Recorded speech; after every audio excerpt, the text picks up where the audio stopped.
Bienvenidos al cuarto video de la asignatura Epistemología y Metodología de la Investigación Psicológica de la Facultad de Psicología de la Universidad Nacional de La Plata. En videos anteriores estuvimos hablando acerca del conocimiento no científico, porque decíamos que era muy importante ponerlo en contraste con aquello que comenzó en algún momento a distinguirse como una forma peculiar, una forma particular de conocimiento, ¿no? El conocimiento científico. En esta última parte de la unidad 1, me interesaba hacerles algunos comentarios respecto de la bibliografía que se pone a disposición de todos ustedes para que preparen esta unidad. Dijimos en algún momento que los libros están hechos para leerse, hemos seleccionado forzosamente algunas partes, y también indicamos que los estudiantes que prefieran profundizar en algún tema, que quieran conocerlo a fondo, va a ser bienvenido y muy valorado por la cátedra. En primer lugar van a encontrar en el libro de Nagel, La estructura de la ciencia, que es un libro clásico, un primer capítulo dedicado nada más que a las diferencias entre el conocimiento científico y el conocimiento de sentido común, con las tesis habituales, una de ellas que dice que hay una diferencia radical, tajante, completa, hay una discontinuidad entre el conocimiento común y el conocimiento científico, y la tesis que dice que lo contrario, que no, que efectivamente el conocimiento científico es una prolongación, hay una continuidad entre el conocimiento común y el conocimiento científico, que el conocimiento científico es el conocimiento común, pero mucho más sofisticado. Así que en las páginas 17 a 33 de la estructura de la ciencia van a encontrar este material, estas ideas, ¿no? El texto de Lindbergh, también propuesto para los teóricos como lectura obligatoria, es este que tengo acá, es La ciencia y sus orígenes, la tradición científica europea en el contexto filosófico, religioso e institucional, desde el año 600 al 1450. Este libro es particularmente interesante, particularmente importante, más que nada por el enfoque histórico que da del conocimiento en general, ¿no? Y es interesante dónde termina, ¿no? En 1450. 1450 es el año en el que empieza a funcionar la primera imprenta, lo cual produce una serie de cambios en las costumbres, en los hábitos, en las formas. Antes que esto se copiaban los libros a mano. Había grupos de personas que uno dictaba y otros copiaban a mano. Y esa era la manera de reproducir los libros. A partir de la invención de la imprenta, obviamente esto cambia y los textos y las ideas se hacen mucho más populares, más accesibles al resto de la gente. Pero lo que me interesa, el fragmento seleccionado como lectura obligatoria de este libro, habla acerca de los conocimientos de las culturas asirio-babilónica y egipcia, sobre todo en matemáticas, porque como dijimos anteriormente en otros videos, no es un conocimiento de tontos, un conocimiento primitivo, un conocimiento inmaduro, es un conocimiento práctico, ciertamente muy atado a las cosas, muy atado a ¿para qué me sirve? ¿No? Si utilizo el cálculo astronómico, por ejemplo, porque quiero predecir las estaciones, quiero orientarme en el espacio, quiero orientarme en el tiempo, quiero tener conocimientos que luego son llevados a la vida práctica. Quiero delimitar territorios, quiero construir edificios, etcétera, etcétera. Para todo eso, para administrar o gestionar un imperio, es necesario llevar una contabilidad, y para llevar una contabilidad hay que llevarla con recursos matemáticos, y eso lo tenía, efectivamente lo tenía. O sea que no, insisto, no eran, hay que prestar mucha atención a eso. Ese fragmento, ese pedacito del libro de Lindbergh lo dice con maravillosa claridad y lo cuenta de una manera muy, muy interesante. El otro texto es el texto de Levi-Strauss, que es el primer capítulo de El conocimiento salvaje.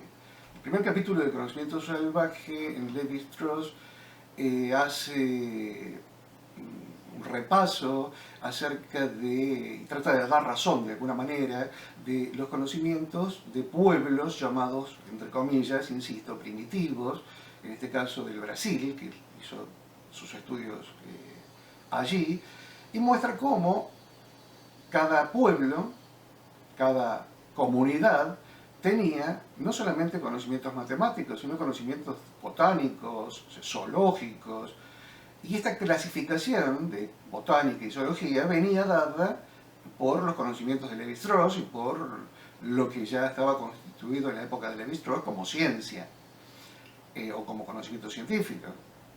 Por supuesto que eran otra clase de conocimientos, era un conocimiento práctico, era otra vez, era un conocimiento muy atado a la supervivencia, o ligado a la supervivencia, pero no por eso inferior. En muchos casos era superior ese conocimiento al conocimiento científico que uno podía tener a partir de los estudios científicos que se realizaban en botánica y zoología en Europa o en los países avanzados o con una civilización más madura, otra vez, ¿no? Aparecen allí esos términos con los que se califica otro tipo de conocimiento que no sea el conocimiento científico. Me interesa mucho que lean ese capítulo, está muy bueno porque uno puede ver la tensión que produce a Levi-Strauss tener que dar una explicación, ¿no? de cómo es que fueron posibles y cómo existen otras maneras de sistematizar y de organizar el conocimiento, además de las formas ya conocidas, heredadas de la tradición europea. El otro texto es Mito y Razón, de Hans Georg Gadamer, otro texto fundamental, interesante, en donde se explora otra vez la cuestión entre desde el punto de vista histórico, no antropológico, como lo hace Levi-Strauss, entre la razón iluminista, la razón kantiana, la razón de la Ilustración, y el pensamiento mítico, otra vez, primitivo, ¿no? Nosotros vamos a reemplazar un poco esa palabra primitivo, vamos a poder decir originario, por ejemplo. Son palabras un poco mejores para describir que era un pensamiento anterior al pensamiento científico, pero de ninguna manera podemos decir, o por lo menos no podemos decirlo fácilmente, inferior en muchos respectos. También altamente recomendable la lectura de eso. Es obligatoria, más que recomendable. Luego está el matriarcado, el prefacio en realidad es la introducción de Linares García, que eso también lo mencioné en el video anterior. Una investigación, el libro se llama El Patriarcado, es una selección, en realidad el libro es mucho más largo, hay varias razones por las cuales no se pudo traducir completamente, entre ellas que, bueno, decía cosas que por ahí no eran las más interesantes. El Patriarcado, una investigación sobre la ginecocracia en el mundo antiguo, según su naturaleza religiosa y jurídica. Ese es otro texto, la introducción, insisto, de ese texto, que cuenta esta historia que les decía yo de las discusiones entre los antropólogos del siglo XIX respecto de la manera en que había que investigar los orígenes del conocimiento y los orígenes de la civilización, si es que nos importa algo eso, ¿no? Porque en la época de la Ilustración la civilización era la civilización europea, ¿no? Básicamente, así que la cuestión de las otras civilizaciones es una cuestión ardua. Y por último, las páginas 11 a 32, que es una parte del prefacio de Mito y Epopeya, del tomo 1 de Mito y Epopeya, de Dumézil, también mencionado en el video anterior. Me atrevo a recomendarles otro libro más, porque para estudiantes de psicología está muy bueno, es el de Michelet. Es un libro clásico, un libro antiguo, un libro viejo, se consigue en ediciones, en internet hay muchas. La bruja, un estudio de las supersticiones en la Edad Media. Jules Michelet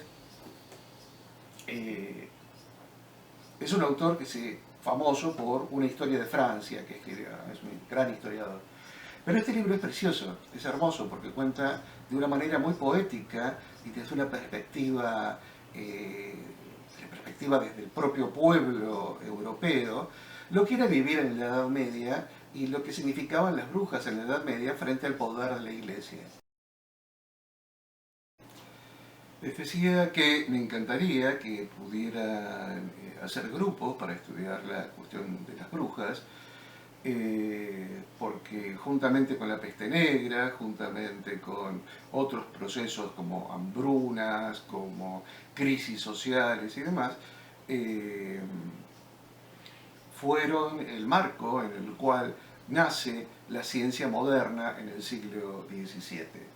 La última recomendación que les hago antes de cerrar el video es este libro, que también lo pueden obtener en formato digital, que es El origen del mito, de Joseph Campbell, en donde ustedes van a encontrar una enorme cantidad de piezas de arte y de explicaciones respecto de su significado y que no son meramente, simplemente curiosidades de diseño. Acá no la vemos, no vemos este tipo de ilustraciones o este tipo de monumentos, de pinturas y demás, sino no desde su punto de vista artístico, sino desde el punto de vista del conocimiento que hace falta. Para hacer pinturas hace falta saber química. Para hacer estatuas hace falta conocer muchísimo acerca de los metales. Para casi cualquier cosa de la vida cotidiana y que formaba parte de la vida de los pueblos antiguos, requería un gran conocimiento, una enorme cantidad de conocimiento para hacer cuchillos, armas, obviamente, para navegar, para construir viviendas, para hacer ropa, zapatos, sombreros, abrigos. La cosa no es... Decimos, tenemos que cambiar la visión, me interesaría mucho que cambien la visión del mundo antiguo y de las civilizaciones milenarias, que dejen de ser como una nebulosa, así, donde, bueno, creían pavadas, no creían, no sabían nada. No, sabían muchas cosas. Y les dejo el último hint, porque en el próximo video vamos a hablar de otra cosa muy chocante al lado de todo lo que estoy diciendo ahora. El último tip. Hay una clave, digamos, una clave del estudio de las cuestiones relacionadas con el origen del conocimiento científico, que estaría muy bueno que revisen. Tiene que ver con el punto de vista desde el cual yo relato la historia o cuento la historia. Me gustaría que se queden pensando en cómo estaban pensando ustedes, a los antiguos, y cómo los empiezan a pensar ahora, después de haber estudiado esta primera unidad. Bueno, creo que está bien, por hoy es lo que podemos hacer. En el próximo video vamos a entrar a decir algunas cosas sobre ya la segunda unidad, sobre el positivismo.